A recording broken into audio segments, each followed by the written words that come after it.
gubadde okumala ennaku 2 eziyise neera okulayira kwatanisa saa 2 ez'okumakya wali ku madaala ga paalamenti. That I will be faithful and bear true allegiance.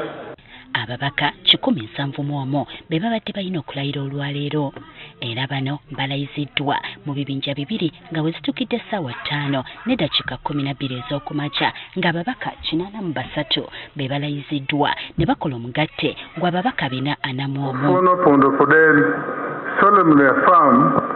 Kuno kubaddeko Jacobo Maxons Oboth owa West Budama, Andrew Ojok Olanya owa Omoro, mutabani w'omugenzi Jacob Olanya eyali Speaker wa Parliament, ne Isaac Chibedi Nsegumire owa Mityana North.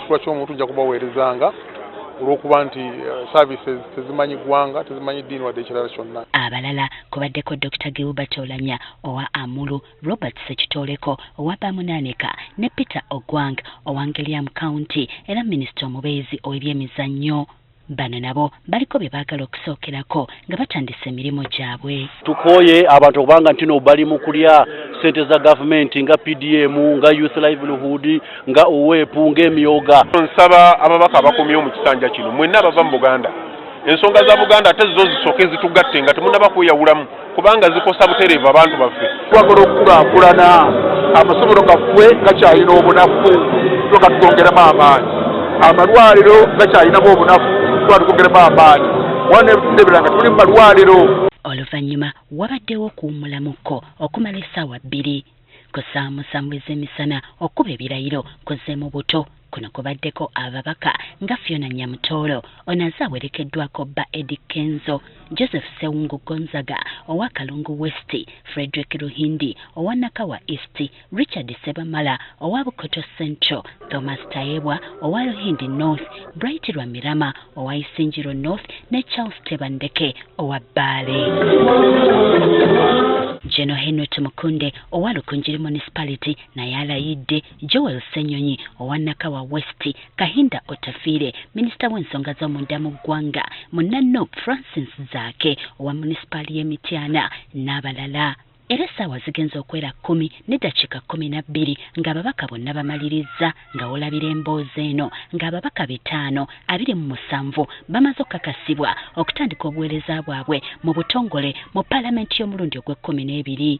The 11th Parliament did very well, and we thank the leadership of the 11th Parliament. They did very well. They gave priorities to government, business, and all business. They did exceedingly well. Okubanga ina abantu gombola lyonna lizokubamu abantu omulukamanyi lizokubamu abantu nga 2 nobo wa miliyoni 10 ekya PDM nokwata kyebando oba mulago siri ina abantu emitwalo nabo noba wachi nabo noba wa 10 kitasoboka walina okubeera wa advocating ekintu ekyo nti waliwo obuzibu.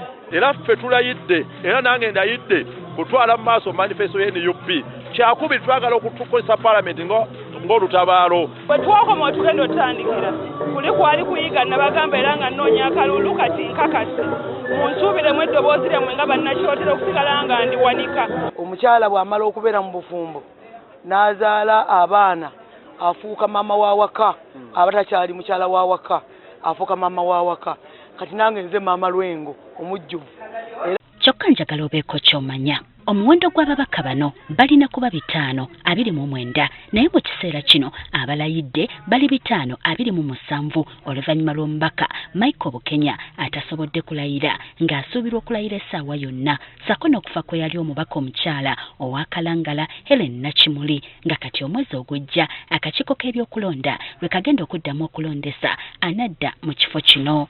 Kati nga 25 omwezi guno ababaka bano bakulonda sipiika n'omumyuka we. Kyokka olunaku lw'eggulo ku mukutu gwe ogwa X omuduumizi w'eggye UPDF General Muhoozi Kainerugaba yassizaayo obubaka obulaga nti awanze eddusu ku mubaka Jacob Oboth ng'omuntu omutuufu okufuuka sipiika.